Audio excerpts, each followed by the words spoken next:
la injerencia política es evidente. Entremos en tema de guerra de Ucrania, Lorenzo. Papeles del Pentágono, cambio de fotografía, admitido además por gran parte de los actores, ¿no?, en la guerra de Ucrania, y Zelensky pidiendo, Kiev, que se olviden esos papeles del Pentágono, viendo cómo se ha generado una especie de ruptura, ¿no?, al ver países como Corea del Sur que estaban siendo espiados, y más armamento, porque lo que reflejan los papeles del Pentágono, aunque pida que se olviden, es que hay un problema de recepción de munición. ¿Ha cambiado los papeles del Pentágono en la fotografía de la guerra de Ucrania en la entrada en la primavera? El que más se ha dado cuenta de este cambio ha sido el propio Zelensky, que es consciente ahora de que le han abandonado. Ahora mismo Zelensky es consciente de que le han abandonado y por eso, en teoría, debería ser el primer interesado en decir, no, analicen esa documentación y vean cómo nos han fastidiado esta supuesta contraofensiva y vean cómo realmente pues hay una situación en la que necesitamos más ayuda. En lugar de eso dicen, no. Lo que tienen ustedes es que olvidarse para mandarnos más armas. Mientras el mundo entero, al menos el occidental, comenta los detalles de estas informaciones que contienen las filtraciones, que como dices, van mucho más allá de Ucrania. Yo creo que lo relevante no es Ucrania en esos papeles del Pentágono.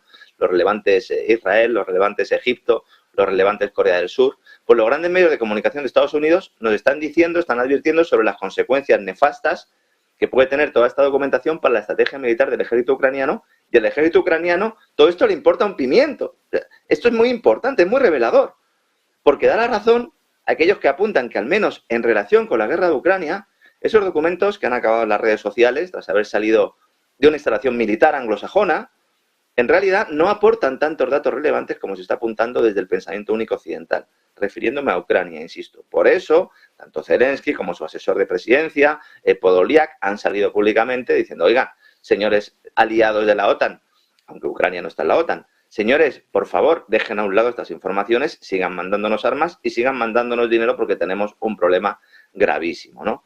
Ambos, tanto el asesor de Zelensky como el propio Zelensky, saben que el tiempo corre en su contra, sobre todo después de que los contratistas militares rusos del grupo Wagner hayan anunciado en las últimas horas que la determinante batalla de Bakhmut, que se está estableciendo un poco como la bola de partido, ¿no?, como el match ball de esta guerra, podría estar a punto de concluir. Las tropas rusas dicen controlar más del 80% de esta ciudad, ubicada en la región de Donetsk, en el este del país, y según las fuentes rusas, los combates en torno a esta ciudad prácticamente han destruido al ejército de Ucrania. Recordemos que las filtraciones y las cifras de bajas son a fecha 1 de marzo, ha pasado ya mucho tiempo, son a fecha 1 de marzo y cuando realmente no se había producido lo más crudo de esa batalla de Bakhmut. En unos días seguramente veremos hasta qué punto se trata de propaganda. No olvidemos que hay propaganda de ambos lados, siempre lo digo, hay que tenerlo en cuenta. Pero lo cierto es que podemos estar cerca de ver una resolución del conflicto o al menos una nueva fase, que es lo que considero yo, en la que Occidente va a deber asumir que tanto Crimea como la República del Donbass no van a volver a estar bajo la tutela del régimen de Kiev. Zelensky es consciente de esto ya. Y luego me gustaría comentar otra cosa respecto a las filtraciones de documentos que estamos conociendo estos días. Planteamos aquí el pasado lunes que están sirviendo para modificar el relato, haciendo consciente a la sociedad europea y estadounidense de que Ucrania no va ganando esta guerra. Hay gente que todavía sigue pensando que Ucrania sigue ganando esta guerra. No me extraña porque con el bombardeo ha sido tremendo.